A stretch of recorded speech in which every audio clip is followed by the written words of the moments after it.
viewer, it's the 1st of August 2024. You're most welcome to the NILEcast on your West Nile television, where we give you the daily news bulletins of the day, every day from 7 p.m. to 8 p.m. My name's Okumringa Christine. Before we dive into any of the stories this evening, let's have a look at what's happening in the headlines. In the headlines tonight, 77 pupils injured in Nebi district as lightning strikes.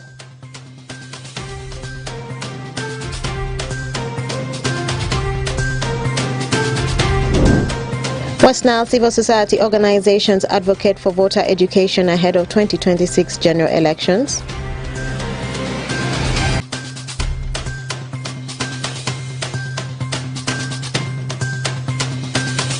And Rotary Club donates assorted scholastic materials worth 20 million shillings. This and more in the NILEcast News Bulletin.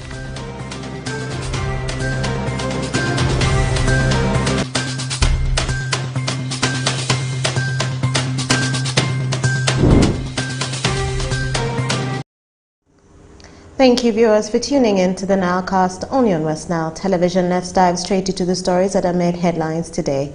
At least 77 pupils were struck by lightning at Oweko village in Nebi district on the 31st of July 2024.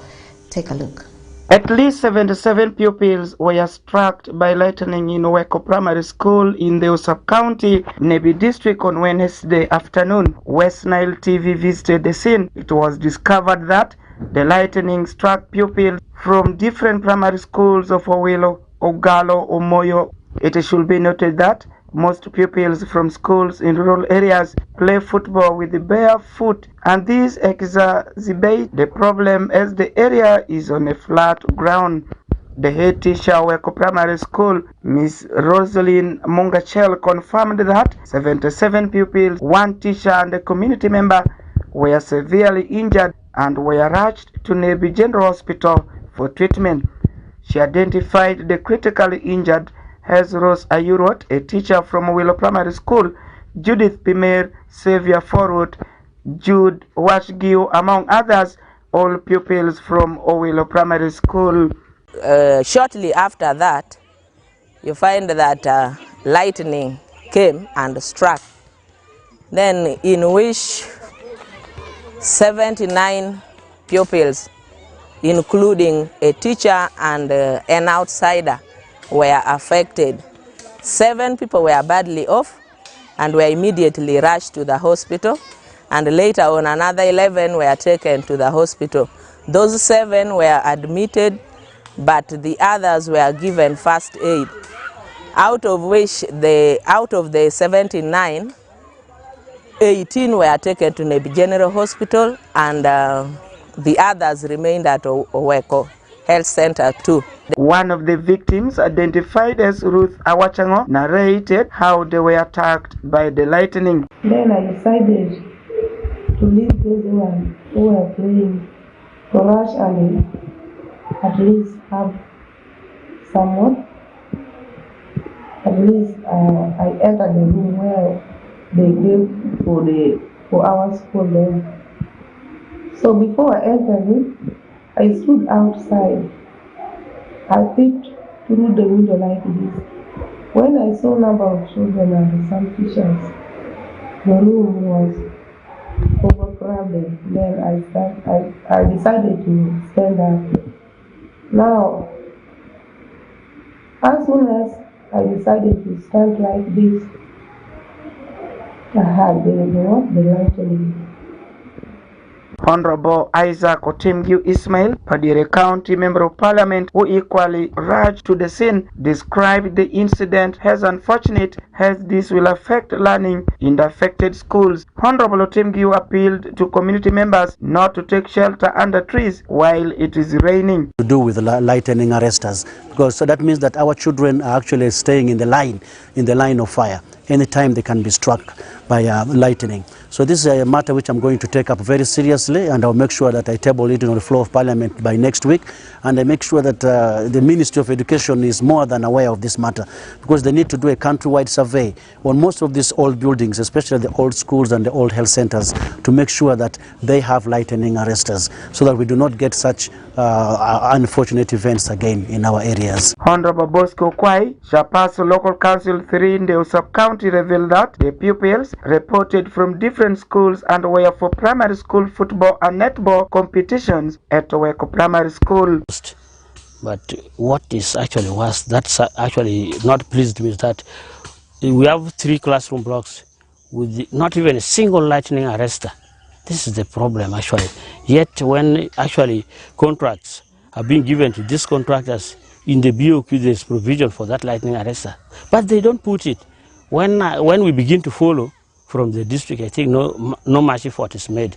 This is my plea to the districts, that whenever they are constructing classroom in any school, the first component they should consider seriously is the lightning arrestor. Because if we had lightning arrestor at the school, I think it would have helped. That damage could have not been caused. This is our worry. Meanwhile, Mr. Robert Abak, RDC Nebi District, advises school administrators to always have lightning arresters to curb these incidents. Mr. Abak further said the victims are steadily recovering as health experts have done their best to save the lives of the victims. He cautioned the public not to use a cliff or rocky overhang for shelter when it is raining. But what I discovered is that the school has no lightning arrestor, and most of our rural schools, they don't budget for that, yet they have the money. So yesterday I guided COW to at least convene a meeting with all the head teachers. They have to consider budgeting for lightning arresters, because with the challenge of climate change, global warming and climate change, this kind of scenario will continue to occur. As I was following on social media, even in one school in a patch called Ayago had the same incident where one pupil died. By press time, no death case was reported as the victims are admitted at various health facilities like Nebi General Hospital, St. Luke Hospital, Angal, and Rusiel Center, respectively. Alfred Jawok, West Nile TV, Nile Cast. Civil society organizations operating in the West Nile region are appealing to the government to educate voters and other duty bearers on what is expected out of them ahead of the 2026 general elections. Our Farish Majid reports. With just about 16 months to the next general elections, where Ugandans will go into polls, civil society organizations operating in the West Nile sub-region are appealing to the government to educate the voters and other duty bearers on what is expected out of them ahead of the period. This follows the release of the revised roadmap for 2025/2026 general elections, where the dates for the different processes have already been mentioned by the Electoral Commission.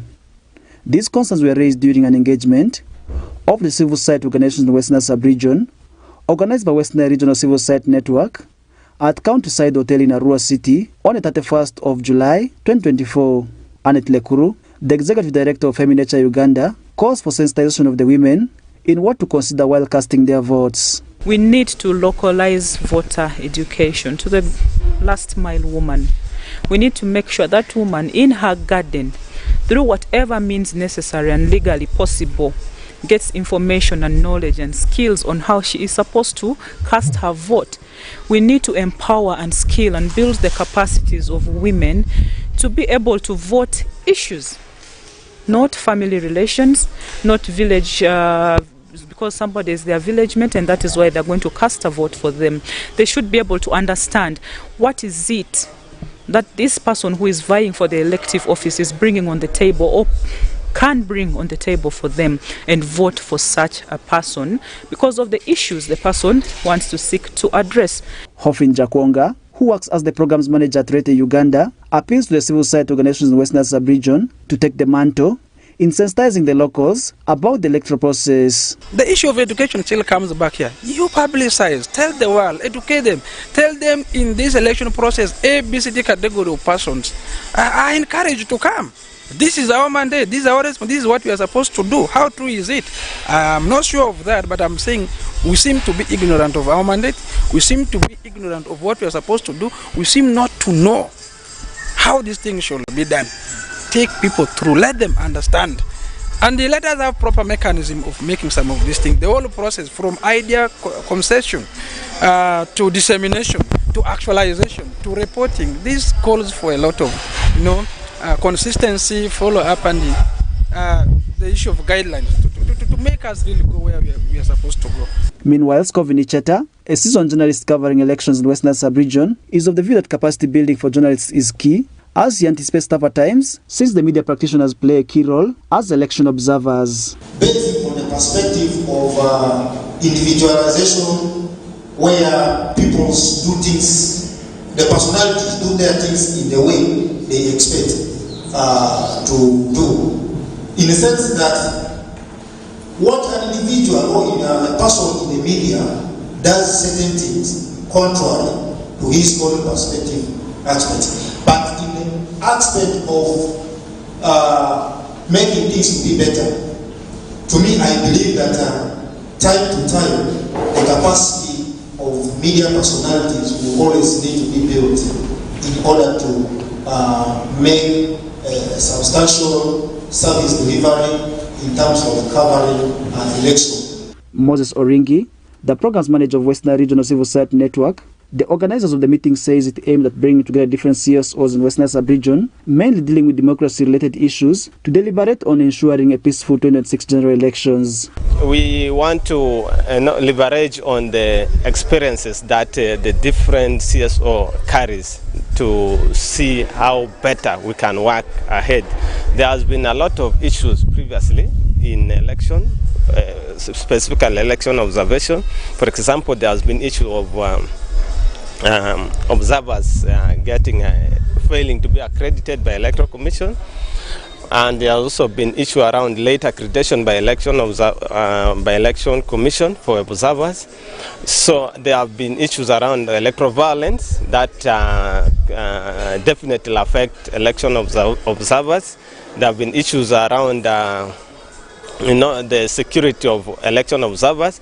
So today's meeting was basically to see how best do we mitigate, first of all, to identify the risk or the potential challenges that we have been faced with previously, but moving forward, how do we then work and come up with a combined strategy, a shared strategy based on our experience. The meeting, organized by Western Regional Civil Society Network, brought together a number of civil society organizations operating in the region, such as Rete Uganda, Wenda, and People Empowering People, among others, to discuss on issues pertaining the electoral process. Farish Majid, reporting for West Nile TV, Nalcast. Government officials have inspected some of the projects under non-governmental organizations, especially Ochia Health Center 3 in Ochia Refugee Camp, Terego District. Oracle Benson, Pastore, and Osuta Yusuf report. Government officials in different capacities and from different angles in Uganda have this time taken a brilliant step to inspect some of the projects of non-governmental organizations, particularly Alliance of Women Advocating for Change programs, and also inspected Ochia Health Center 3 in Ochia Refugee Camp, Teregu District. This has come as a result of devastating challenges both hosts and refugees in refugee settlements, more especially teenage girls continues to encounter. As a result, Alliance of Women Advocating for Change has come on board to help calm the situation.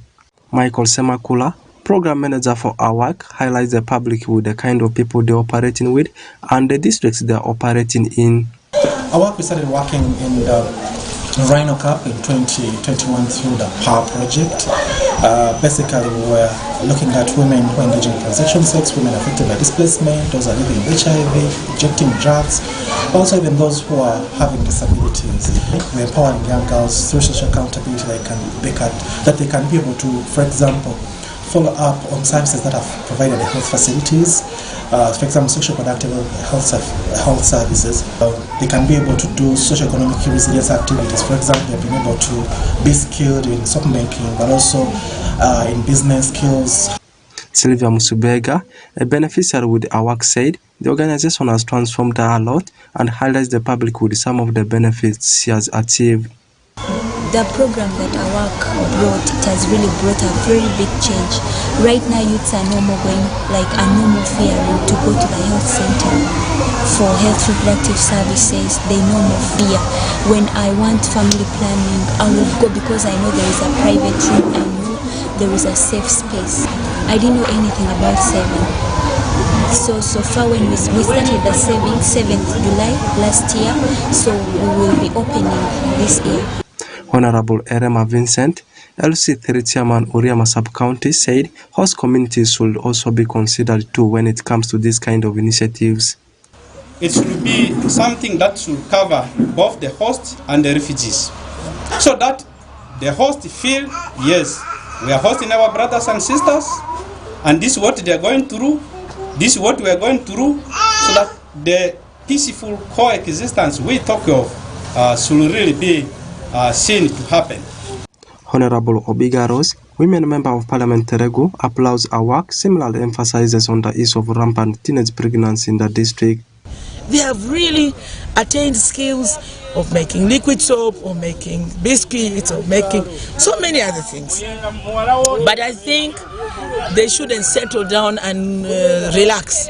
The program is very, very good. In Terego, if you take the highest numbers in a year, we get between 3,800 to 4,000 pregnant young girls. My pressure is now, how do I remove the young generation from these teenage and unwanted pregnancies? She further said she will fight to see that Terego district has a better health facility. I'm not going to sit down. As a representative of the people of Terego, my next push is, can we get a district hospital and then 2 grade 4 hospitals for Terego district. Honorable Kakembo Michael, Member of Parliament and Entebbe Municipality, urges the organizations behind these projects to provide the beneficiaries with the necessary capital, raw materials, equipment and others.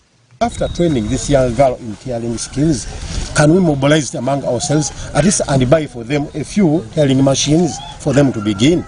If you are giving them skills in making liquid soap, after learning the skills, can we get some capitals and buy them the raw material to help them begin? Because the starting capital is the only problem. After getting the starting capital, you make about 10 jerrycans. After selling the 10 jerrycans, you will get the money and buy now your own what?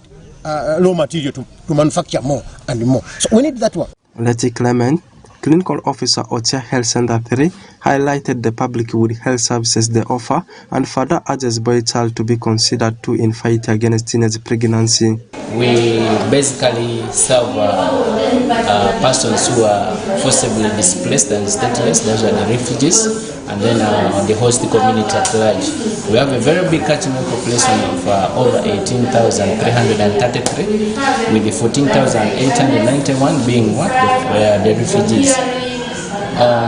We offer a number of services to these clients, ranging from the general outpatient services, which include general consultations, laboratory services, HIV and TB, and nutrition services. And then we offer what actually qualifies us to be a health center 3. Those are the sexual and reproductive health services. Involvement of the boys is also very important. As we talk about girls getting pregnant, we understand that it is these boys that impregnate them. So it will also be very important to have interventions in the community that target these boys, so that collectively we can solve these issues of teenage pregnancies, among others. Alliance of Women Advocating for Change came into existence in 2014, and their project will still continue to run because they have tackled numerous challenges that has been encountered by teenage mothers, therefore transforming their lives in terms of economic empowerment and living in health, productive lives. Orak Benson Pastore, Usuta Yusuf, Western Nile Television Nilecast. Kichi Valley in Minyoko Parish has finally received a culvert bridge to ease the movement of people to the market, health centers, schools, and farm products from the area. Osuta Yusuf reports. The Kichi Culvert Bridge, whose total construction cost is 7 million shillings and it is expected to be completed in 1 month, is funded by the woman MP for Marta District, Honorable Duwaro Jennifer. LC1 chairman for Angua Village in Minyoko Parish, Mr. Camilo Ephraim, who expressed the pain of the people in the area, reiterated that they wrote several letters to the district requesting for culverts to construct this bridge, but to date, their requests were not fulfilled. Amadoki diandra project isi government evu kalbatini kwere andro amani project isi government evu bo bini dia mazako yondoko seku amamu di lebesu amamu di na ma ofe mp zen favu andro sirni dimuzu ama onga erezo en dimuzu amani kalbati suzu di. A mother in Angwe village, Chandero Flista, said the flooding at Kichi Valley has mostly tormented women in Angwe village, Minyoko Paris. Amani area dia amebi sandi nya yidri azisi yini mudene akale muchua godwale yini amani pari triche ama widri davila amani azisi ozo kamali godwa enviria irita amani waru aya anje kevini mini tozo anji matipezu tuwe etoro kurile mi adare ika. She stated that Honorable Jennifer came to put Kichi Bridge in her manifesto when she went to campaign for 2021 general election campaign. The place was impassable, henceforth making her to park the car in a far distance, and it made her to hire some residents to guard it at a cost. Ale do wali fo femu ngudri aya aman dine gleba duzuria imu wangu amani village aman dondre pere ama village doma alia bandra motuka ku arasi itoneli ama vleko aya derisu motuka katara magiya betu againi teteko. Johnny Alwa, a resident of the area, said lack of bridge on Kechi Valley has been stopping cars and blocking people in this village and parish from accessing services like health centers and markets during rainy season. Akatalemu arojua nosio kukado provoro muzo biasi diare iramane waro motuka efidi yako pipiki nzoveng yako yini tiche sare se Jennifer ni mamani grikodi uzo bele dia madi moi konisu andu Jennifer de vari griko azivin ale muzo kanisa taliarale amata mkanisa awo ni gamete kwane amazako yidi azoko. Tabitha Ewaro, an 80-year-old grandmother, prayed for long life of Honorable Duwaro Jennifer so that she can continue to be in the leadership and serve the people. Mani mutu dia, me suni dia mozo utre kumase. Aja orifa troni, zava dini, andrumuzu amane ngoma dribi yo fazo. Leta to masotu sutinia manganga zidi ule denga machi sake makune ba. Honorable Duwaro Jennifer, who is abroad for official duties, while passing her message through the people she delegated to oversee the project, said she is fulfilling both her manifestos during 2021 election campaigns and also the NRM Party manifesto of socio-economic transformation. Wasuta Yusuf, Western Television, Naricasta. The Rotary Club of Upper Kololo has donated assorted scholastic materials worth 20 million shillings to St. Joseph Primary School in Gulu City. According to the president of the Rotary Club of Upper Kololo, despite being in Gulu City, the 99-year-old school is facing similar problems of inadequate reading materials for learners, sanitary pads for the girls while in school, just like any other rural setting school. Stephen Okello reports. Being the organizations that brings together people from different backgrounds to provide humanitarian rights service while advancing goodwills and peace around the world, Rotary Clubs of Upper Corridor donated to St. Joseph's Primary School numbers of assorted scholastic materials. Best is best that the Rotary Club of Upper Corridor is giving to St. Joseph's Primary School in the name of the Father, and of the Son, and of the Holy Spirit. With hope to continue partnering with St. Joseph's Primary School, Dan Adinange, the president of Rotary Clubs of Upper Korolo, says the donation will help to boost the reading ability for these children for a better future. We have brought benches for the school. We have brought reusable pads for the girls, the big girls. in primary 6 and primary 7. We have brought scholastic materials for the candidates, those ones who are going to start primary leaving examination, and the textbooks as a start. But as I said before, this is the beginning. The head teacher at St. Joseph's Primary School, Hayden Ajok, who appreciated Rotary Clubs of Upper Korolo for their kind donations, also says, being one of the oldest schools in the region, St. Joseph's Primary School is operating on a dilapidated structures which was put up by the missionaries in 1925. The classroom condition is not conducive enough for teaching and learning. If you move to classes, the walls are broken, the floors are broken, and we also have very limited classroom days. And this hinders the teaching learning process.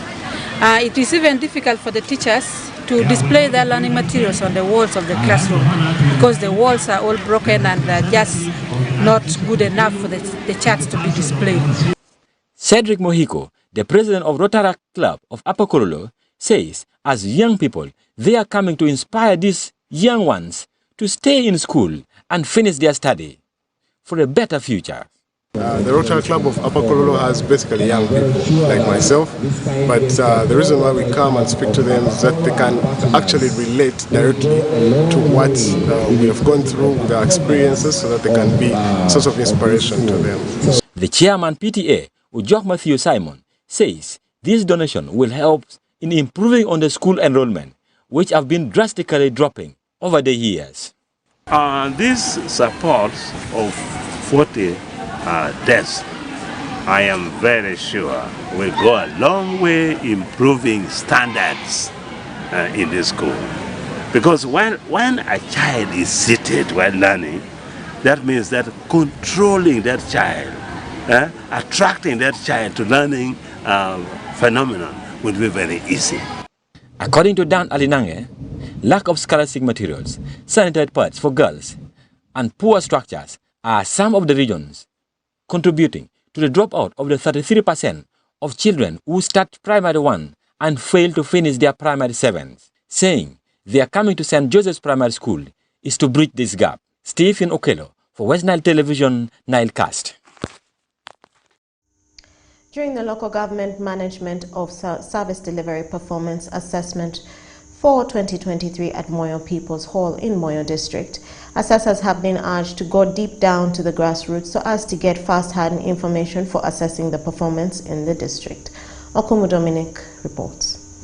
The management of service performance assessment targeted the heads of departments in the district, aimed at identifying the different areas where the district performed well and those which require improvements for better performance in the years to come. Honorable Andu Richard Opeli, the Vice Chairman Local Council 5 Moyo during the district performance review meeting, appealed to the Office of the Prime Minister, which is responsible for the assessment, to consider sending the assessors deep down to the grassroots so as to get first-hand information and be able to see what they are assessing instead of relying on the information provided by the heads of departments. So my appeal to you people is, I don't know what criteria or trend you have used for assessment, but when I was consulting with some few of my heads of department, the people came on the ground here. You came, consulted with them, that's why you have to assess it. But to me, you should have assessed this one, maybe going deep down on the ground and so exactly what's happening where. Mrs. Jessica Ongerito, the Chief Administrative Officer Moyo, acknowledged the fact that the district performance is not up to date, but she however said, whereas the district has its own weaknesses, but some of the weaknesses come from above, adding that the scores need to be adjusted, especially when the weakness is from above. I'm happy you come so that we can review the areas that we feel the ministry can do better. Because you get a 0 for a position you have requested many times to clear. And the person who is supposed to clear knows the reason, but you still get a 0. So some of it, yes, it is us, but some of it are not ours. So we are really hoping that where the conditions are beyond us, they should give us our marks. Because why should I be penalized for something that really I have not contributed for? Mr. Taremwa Roland, the Monitoring and Evaluation Officer at the Office of the Prime Minister, said the purpose of the engagement is to disseminate the last year's local government management of service delivery performance assessment and to outline the areas where the district performed well and those which needs improvements, adding that Moyo district ranked 58th compared to 43rd in 2022, which is a great improvement.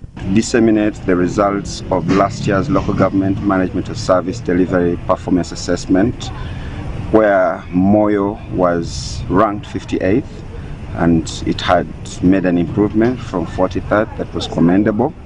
So we came to share with them not just the results but the details of where they went wrong, what they did right, what they did wrong, and how they can be able to improve, what areas or gaps they can be able to address to make sure they score even higher. Honorable Asusije Bisam, the Secretary for Finance and Production, Moyo District, urged the assessment team to come out clear on some of the factors they identified during assessment that has either positive or negative impact on the performance in certain given area, so as to allow room for improvement in service delivery.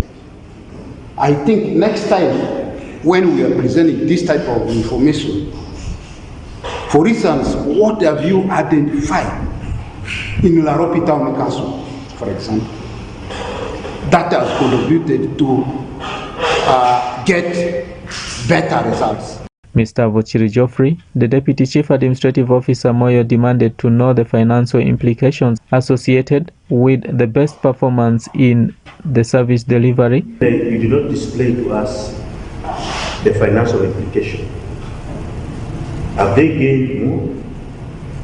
Or what they have gained is affected by district negative? Yeah, for the local government. Yeah. So what is the best performance impact on in terms of allocation? The Office of the Prime Minister, OPM, is charged with the responsibility of monitoring and assessing the local government performance through the local government management of service delivery performance assessment and rate the districts, sub-counties and town councils basing on a number of areas such as the cross-cutting issues, education, health, water and environment, microscale irrigation, among others, to determine their performance and identify areas which needs improvement so as to provide quality services to the public. Dominic Anthony Okumu, West Nile TV, Nilecast.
In style. Today is already 1st of August and the year is 2024. In front of the camera right now is me, Oracle Benson Pastore, one of the soccer pundits for West Nile Television.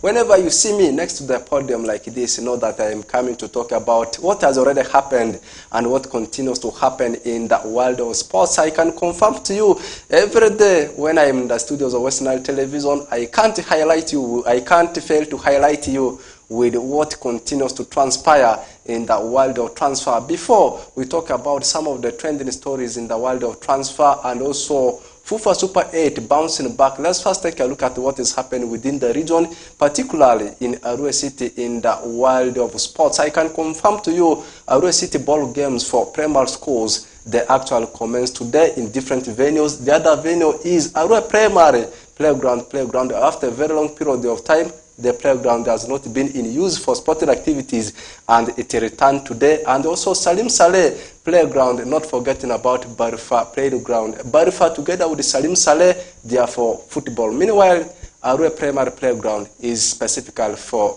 netball. Let's first take a look at the updates about how things are transpiring. I'm called Amati Bernard, the one in charge of football. We started the games today, that is for Central Division. The games started a bit late today because of the various challenges that we had. One of the challenges was the fields were still not ready, and because of the weather of previous day, it couldn't help us to demarcate the fields well. So in the fields, all the games started. We are using 3 fields. One is from Mvaradi, that is the Bishop's grounds. The games are going on there. The second field is Salim Saleh. The games were also played. And in Salim Saleh, the games of today, for the fixture of today, they were finished. And the third field is in the one of Barifa Stadium. The games are still getting on. In Barifa Stadium, we have around 4 fields. That means there are 2 fields for under 14 and also 2 fields for under 12. That is basically how we are playing the games in these fields. So that is how the games are going today. We hope that from tomorrow, the games are going to start early and they will also finish early. We expect the group stages to go for 3 days. If things go well, we may also finish them for 2 days. According to the fixture, the group stages are supposed to be for 3 days. After that, we shall qualify for quarterfinals. It is the group leaders that are going for the quarterfinals. That's how the games are going to proceed. From there, we go to the semifinals and the finals. Tentatively, we said the games are supposed to end on Sunday or Monday, but we are yet going to confirm the real date for the finals. Duru Hassona, the chairperson Umpires Association of Arua City. I'm also a games teacher in the Central Division Primary Schools, but I'm not an executive in this zone. This is Central Division of Arua City. The game started very well today, around 11 a.m. because of disturbance from the weather. As netball is not supposed to be played over the rain, we had to wait because it was a bit chilly in the morning.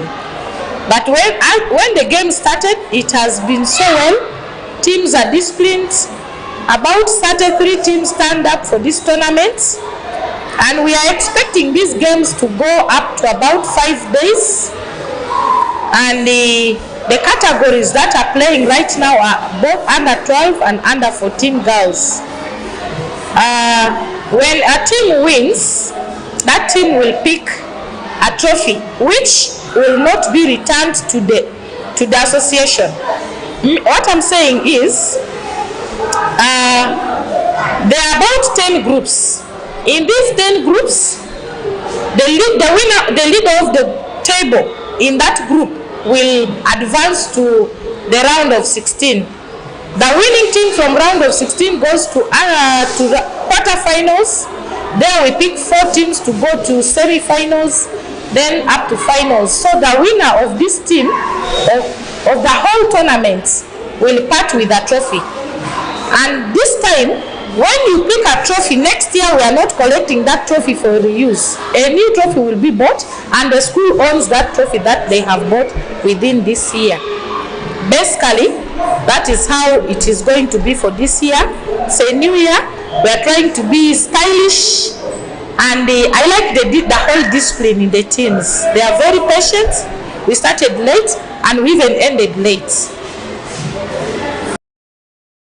Welcome back from that regional story, particularly in Arua City, about the ball games for primary school commencing. Let's jet in national and we talk about, I know the biggest story today is all about the returning of FUFA Super 8 tournament. This is actually a pre-tournament which acts ahead of the upcoming new season of StarTimes Uganda Premier League. It's always a tournament for the top 8 teams. Right now, 7 teams, they are going to battle with one team yet pending.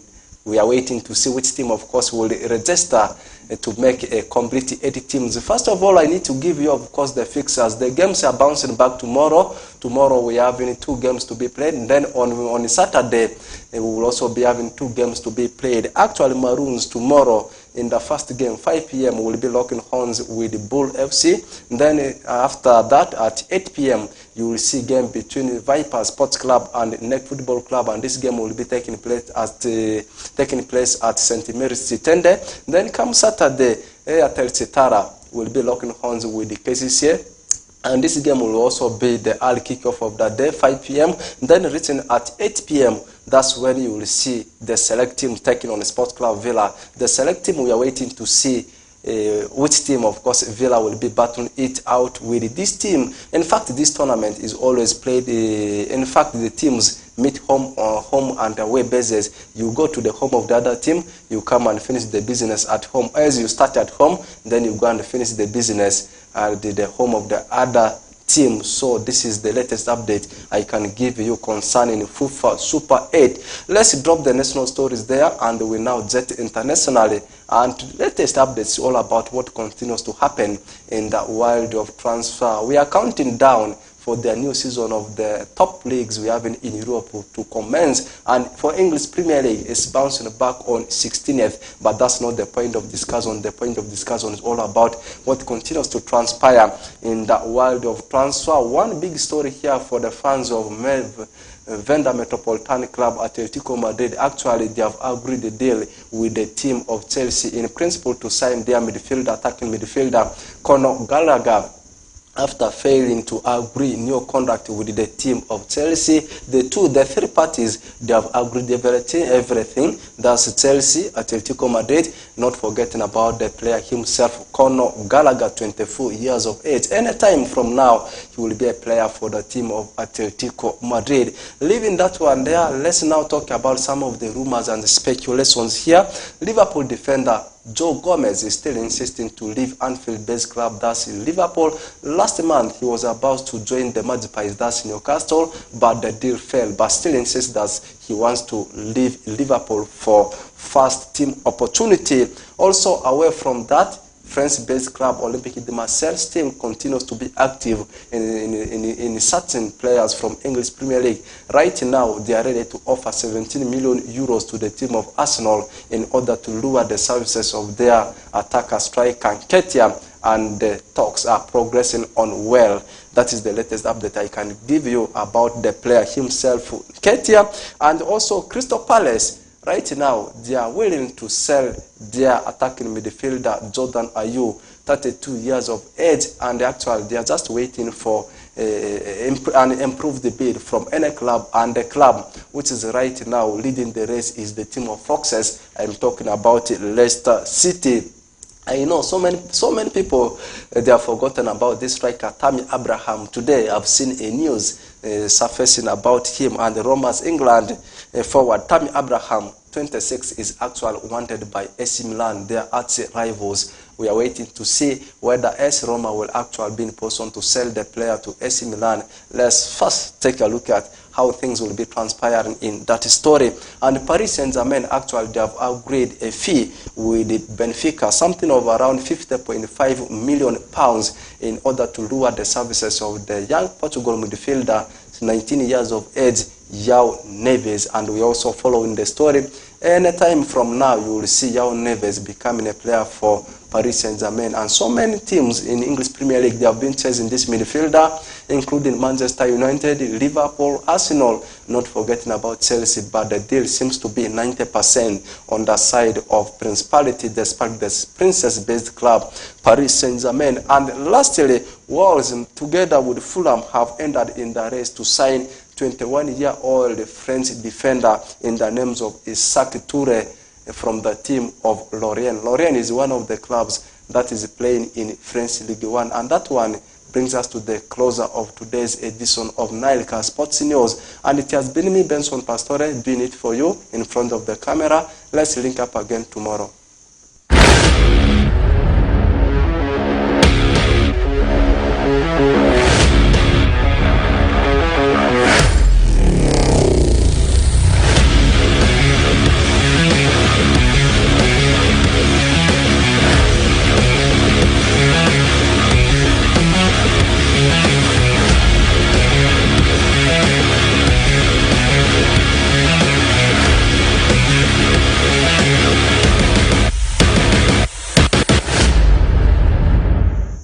Thank you, Benson Pastore, for that sports news and that sports highlight. That marks the end.